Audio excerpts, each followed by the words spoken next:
So first of all, I think I'd just like to say that we do have a Slido tonight, as we do every 2 weeks. So pop your questions as we're going along, and yeah, we'll get to them at the end. So and just answer them all. But yeah, so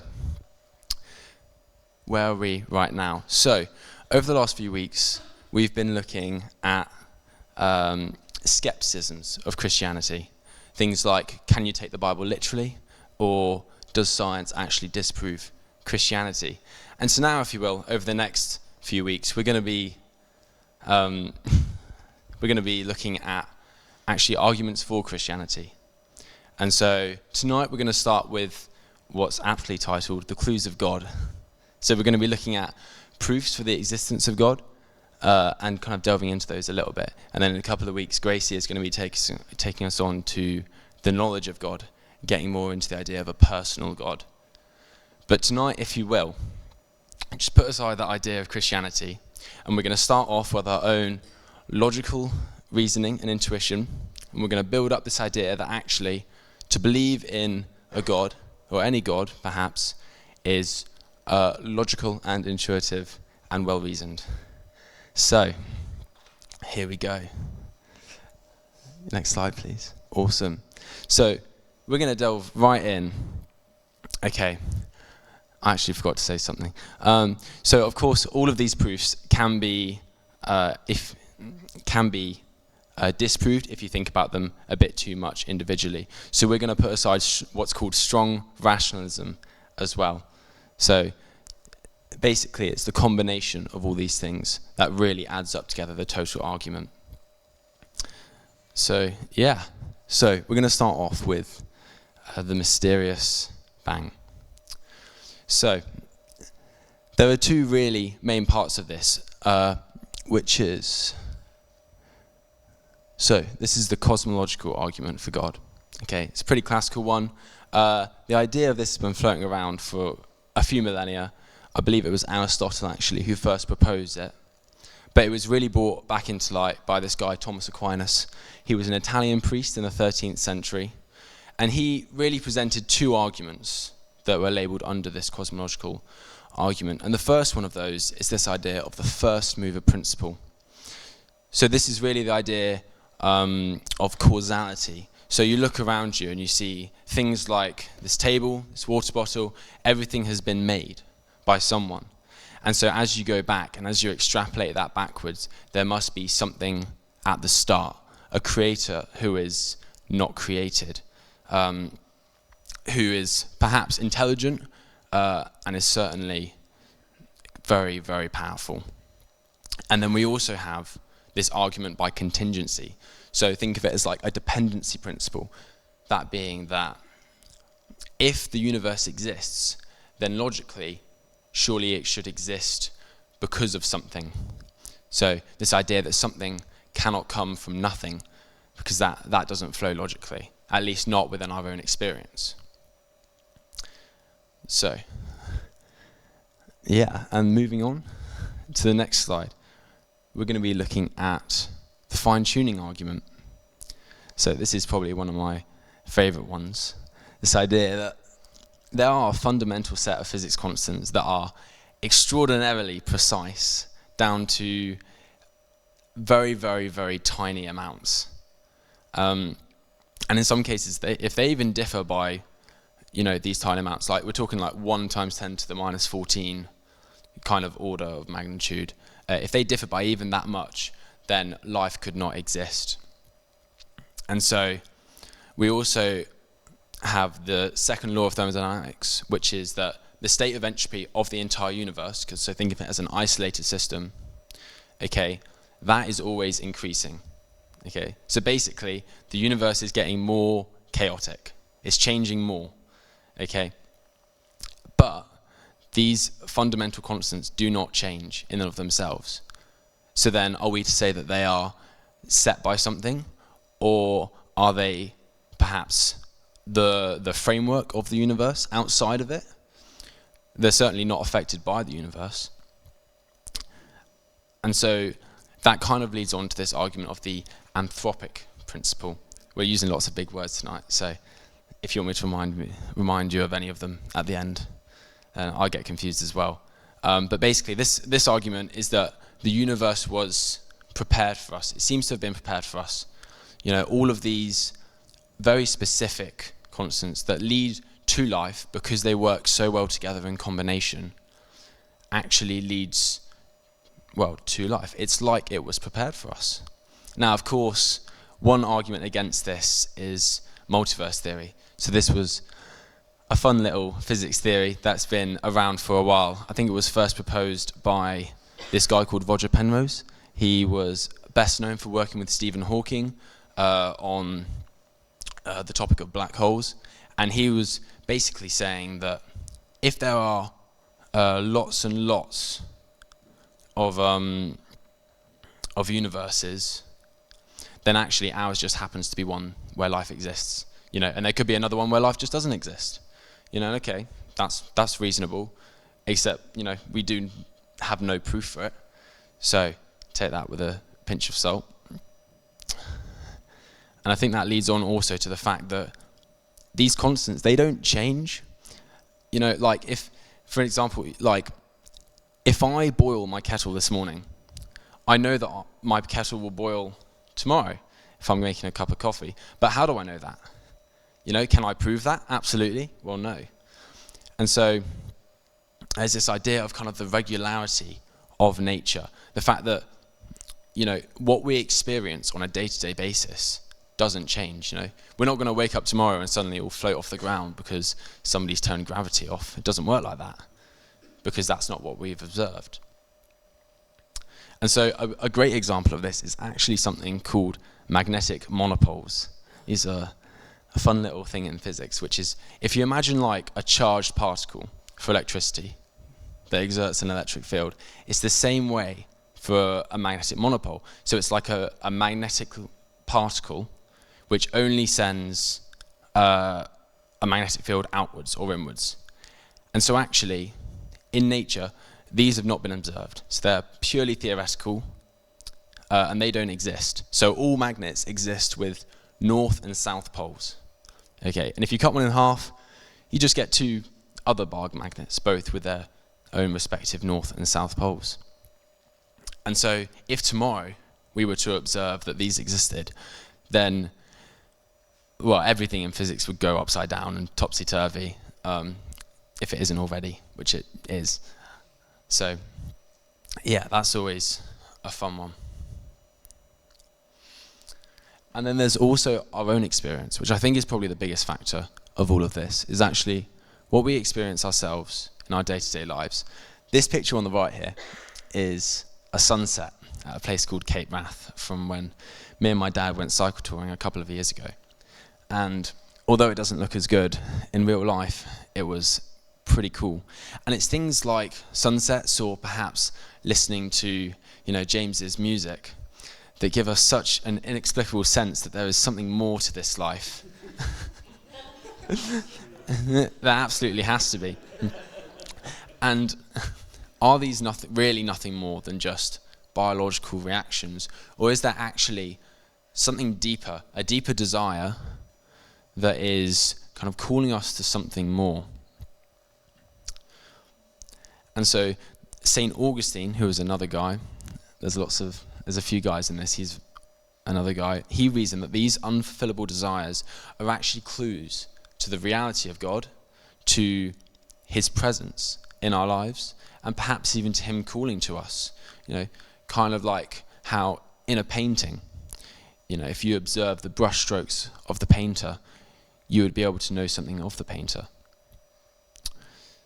And so I think in the book it put it very well. Timothy Keller wrote that whilst hunger doesn't prove that the meal desired will be procured, doesn't the appetite for food in us mean that food exists? I think that's quite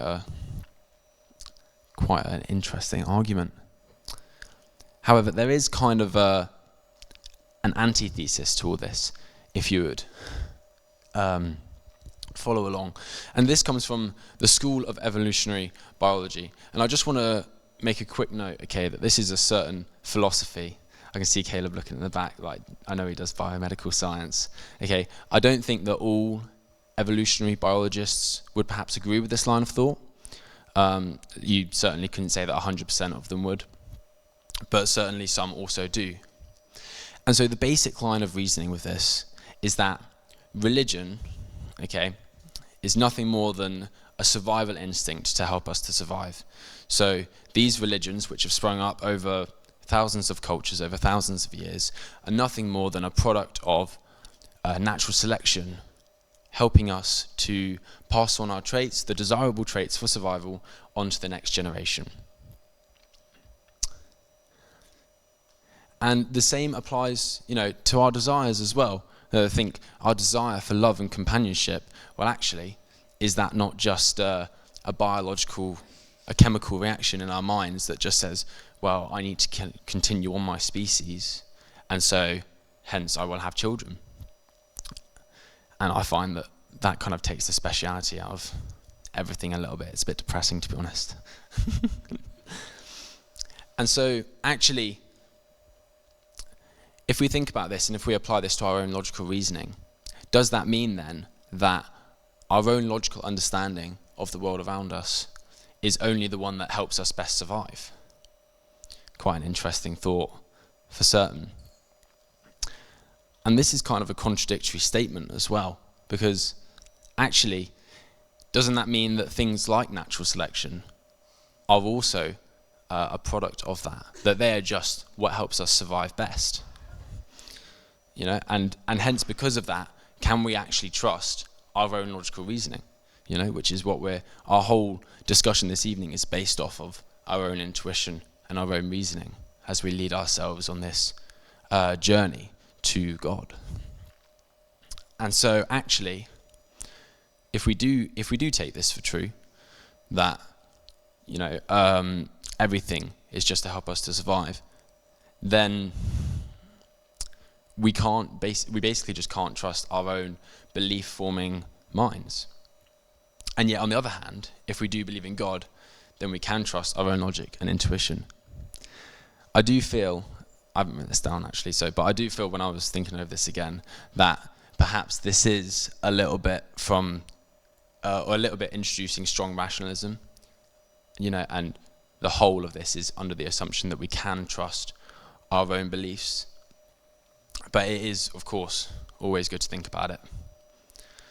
And I would also like to say that we've really only covered two main philosophies there, which is that either you believe in God or you follow this specific kind of belief in natural selection and the following order from that.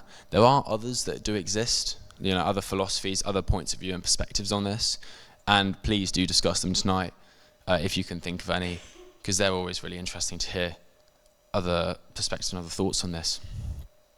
And so, that concludes the talk tonight. And so just to summarize, we've gone through the first mover principle, argument by contingency, the fine-tuning argument, the anthropic principle, the regularity of nature, argument by design, and also the school of evolutionary biology. So now we're going to head into a time of discussion, which is always the really fun part of the night. So you get to, you don't have to listen to me talking now, and you can talk to each other and discuss these ideas and these concepts and kind of play around with them, which is always huge fun to do. And so I've just got a few questions that are kind of prompts to start the conversations. But please do, if you have your own questions, either put them on the Slido, discuss them with each other, see where the conversation takes you. So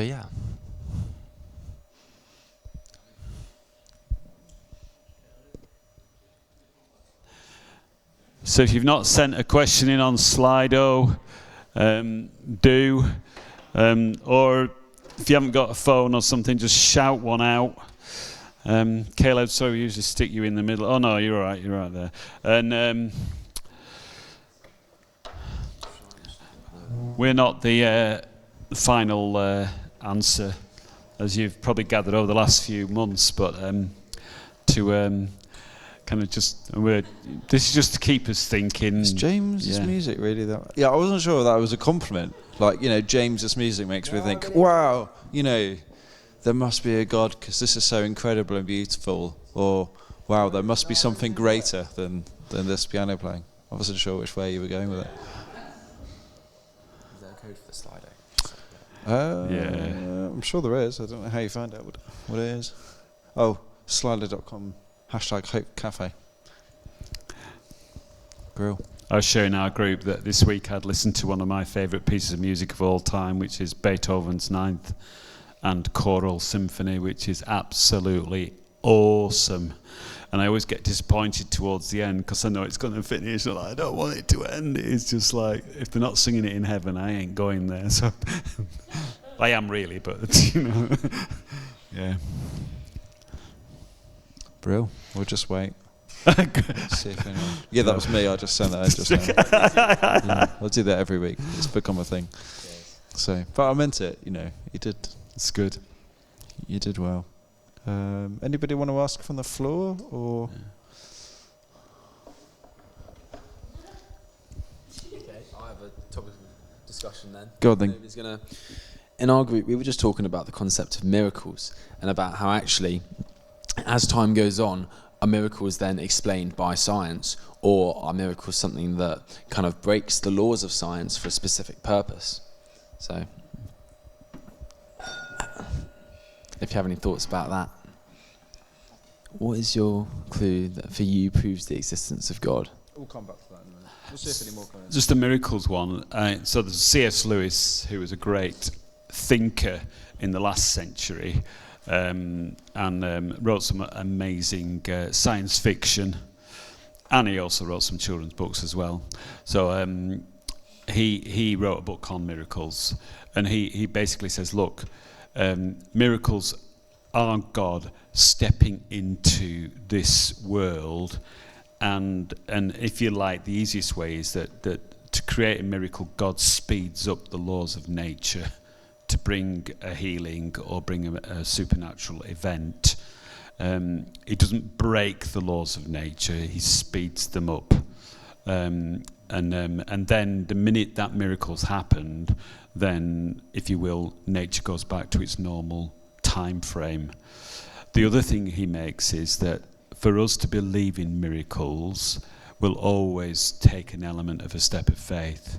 So if somebody is healed, as we perceive miraculously, then we actually choose to believe that that's an answer to prayer and that God has worked in power. So it's a step of faith in order to do that. But then he would also, and this is the last thing, he will also define miracles and say that lots of things we call miracles are not. So a baby being born, however miraculous we say it is, it's not a miracle. It's an amazing incidence of biology. So a miracle is only when God has genuinely done that, stepping into nature and into the laws of physics or biology and speeded something up so quickly. Yeah. Brill. Oh, thank you. Yeah, thanks, Andrew. What is your clue that proves the existence of God? We can share very briefly. I think mine was that argument from Desire. I think was very persuasive, but a big part of my testimony, I think, was coming to faith through that. Don't know about you guys. What was your favourites? I think probably argument by design. There's this idea of there was this guy called, I forgot to mention this in the talk, but there was this guy called William Paley, who I believe it was 1831, and he made this argument about, it's called like the watchmaker argument. And so if you come across like a watch in just a random field whilst you're on a hike, you know, and you pick it up and you'd open it up and you look at all the little cogs inside and you'd assume that somebody had made it. And in some sense I really resonate with that because, you know, studying physics and stuff, it's kind of like opening up the watch of the universe, and you get to see all the very, very specific like intricacies of the universe, and it really can get quite bizarre. So, yeah. Love it. Andrew? Yeah, I guess there's a few. If I prefer not the word clue. I like signposts better, because I think at the end of the day, arguments for the existence of God are signposts that lead us to a point where we then say, because the signposts all point in God direction, therefore we're going to take a step of faith and believe. So for me, one of the hugest signposts for me is just the size of and the awe and intricacy of the universe, which absolutely dwarfs me to that size. And if that dwarfs me to that size, it dwarfs my brain and my intellectual capacity to the less than the size of a pinhead. But that kind of frightens me in a way, but it also just leaves me simply humbled in awe that if God made this incredible universe of unbelievably intricate laws of physics, and he made me, who is an unbelievably intricate law of biology, or laws of biologies, then wow, what an awesome God. And related to that, to me, a miracle was missing in the Genesis account of creation. And it's the most astounding one, without which everything else would be utterly futile. And we call it gravity. There's a lot of things missing from the Genesis account, but gravity is one of them. Well, I don't think it's missing. I think it's just part of the unread story. Is believing in God blind faith? I hope not after tonight. You hope not after tonight. Yeah, I hope not after tonight. Well, we've looked at a few proofs, so hopefully it's not totally blind anymore. Yeah, I think trust is different from blind faith. So, and that's the critical thing, isn't it? So I think, and relationships would be a great way to think of it. He says God wants to start a relationship with us, doesn't he?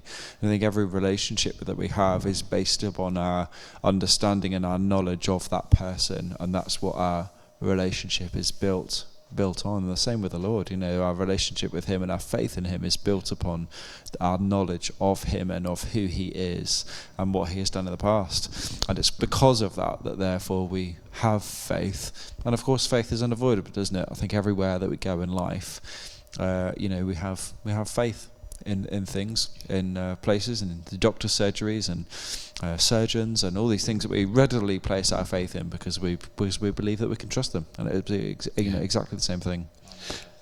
Go on, Caleb. I just want to say very quickly that at the start I said that tonight we're putting aside the concept of Christianity and all that because we're looking at kind of the logical build-up to God. So please just keep in mind, of course, that in a couple of weeks' time, Gracie's going to be talking on the knowledge of God and kind of looking at it in a very more personal light. I think kind of leading up to more of a personal God and moving on to Christianity. Great. So this really is just like the starting point. Yeah. So I'd really encourage you to come to, because we're going through chapters in the book. And so, if you read a chapter every 2 weeks, that can be a bit disconnecting. Whilst if you just read the next chapter instantly, then that makes a lot more sense. Yeah, that's good. Thanks, Caleb. So if you take Caleb's illustration of Paley and the watchmaker, and you couple that up with the sense of blind faith, you could end up writing a book called The Blind Watchmaker. Oh, guess what? Richard Dawkins already did. And Richard Dawkins, as you may know, is an atheist and an utter evolutionary committed to evolutionary biology. And if you ever want to read or hear him, get John Lennox on YouTube speaking to Richard Dawkins. John Lennox is a brilliant Oxford mathematician, very, very committed and very bright Christian. But here's an illustration that I always found very, very helpful since I was reading kind of theology and philosophy and what we call apologetics way back in the 1980s. A guy called Francis Schaeffer used this illustration. So imagine you're a mountaineer and you're on a mountain face and it's starting to go dark. You're on your own and suddenly you slip.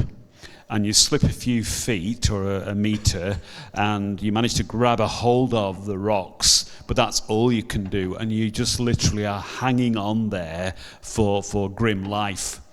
Frightened, shaking, wondering what's going to happen. It's now got pretty dark, and you cry out for help.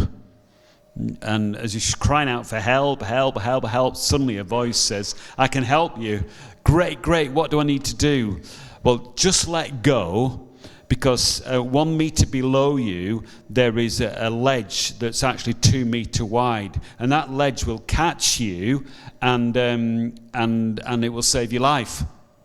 And you'll be able to stay there till morning. Okay, how do you know? Oh, I don't know. I'm just guessing. But hang on a minute, you're going to be hanging there all night. You can't hang on all night. You're going to let go at some point. So either the ledge will be there or not. So that's one approach. But then you're crying out for help. And the voice says, I can help you. And you say, okay, what must I do? And the voice says, let go. Just below you, there is a 2-meter ledge. It will hold you up, and you'll be able to stay there till it's light, and you'll be able to climb off the mountain. How do you know there's a ledge? I know these mountains really well. And I know the exact hold you have with your right hand. It's above your head, and it's on a little knuckle of rock that looks like a man's fist.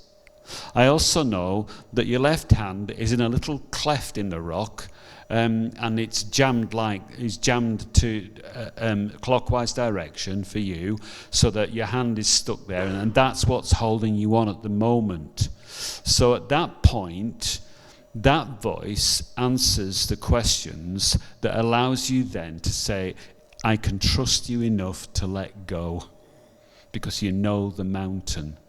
And that's, for me, where our step of faith comes from, that it's informed, not blind. So that's always it's helped me for the last 40 years or so.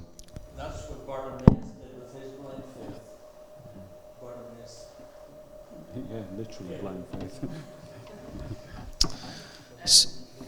Yeah, go on, Anita.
Oh, thanks, Anita. No, that's really helpful, I think. Yeah, brilliant.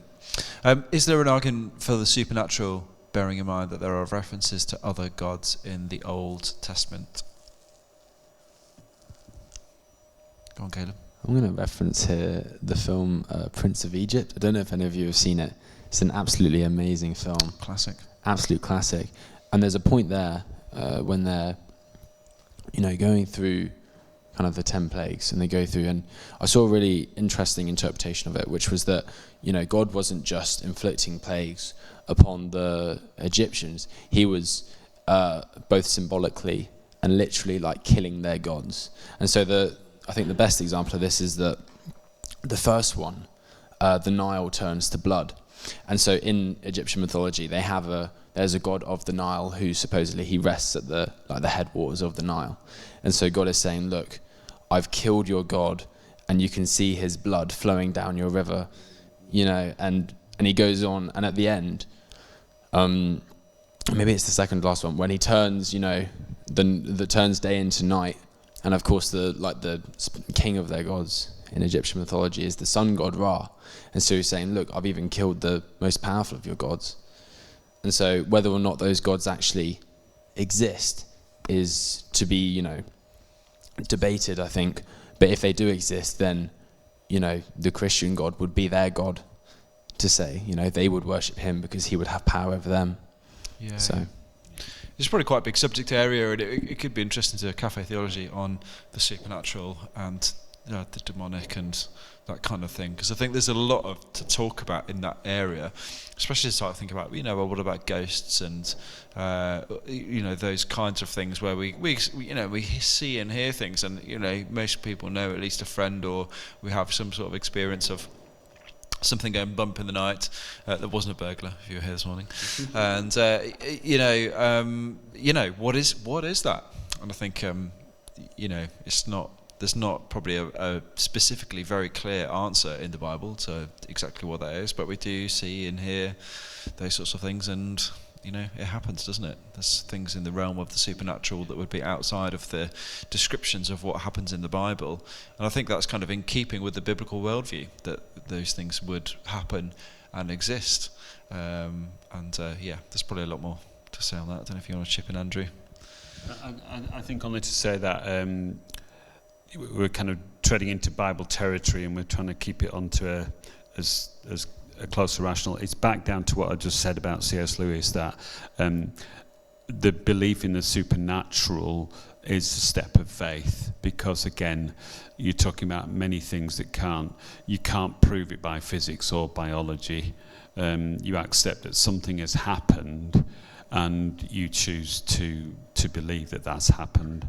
And what Caleb said about the gods of Egypt, that's just an amazing passage of scripture, but there's loads of events through scripture that you would say were supernatural, some of them downright spooky and completely misunderstandable. I don't know how the King Saul managed to raise the ghost of Samuel, for example. I just don't get that bit. I don't know why it happened, how it happened, but it seemed to have happened. But watch the X-Files. Finally, slightly sort of left field question: why is it important to worship God? Very briefly, I think because that's what we're created to do, which is maybe slightly off topic of what we're talking about this evening. But I think we were created on a purpose, for a purpose, and I think a lot of the things of which we have talked about tonight do point towards that. As we look at the beauty of creation. And as we think about that argument from desire, that there is something more, I think the thing ultimately that all those things point towards are the fact that we are to worship the Lord. And that's what we were made to do, to live for Him. Which is a brilliant note to end on, to be honest, as we come to a close there. And we're going to do that now, aren't we? So shall we come back together? And we'll just end doing exactly that and worshipping the Lord. We've got Joe's in the band. She's gone. But we do believe she still exists, even though we can't see her. I think another interesting point, actually, as we're waiting for Joe to come back, about worship, is that sometimes you can think, I'm trying to remember what the question was now. Why do we worship? And you think we have to worship, kind of like we have to serve, but there's also a certain joy in both, service and worship. It's really quite a lot of fun. There's a catechism, a statement of belief. It's called the Scottish Catechism, and it says the chief end of man is to worship God and enjoy Him forever. And I think part of worship is enjoyment. I mean, I can enjoy so many things. I had a fantastic Thai green curry on Friday night, and just the enjoyment of that. I had to stop eating, but I would have happily tasted it again and again and again, just for the sheer enjoyment of that. And when it comes to worship, the sense of joy and enjoyment of knowing that this God loves you and you can respond with thanksgiving. Well, let's do that now. Let's stand.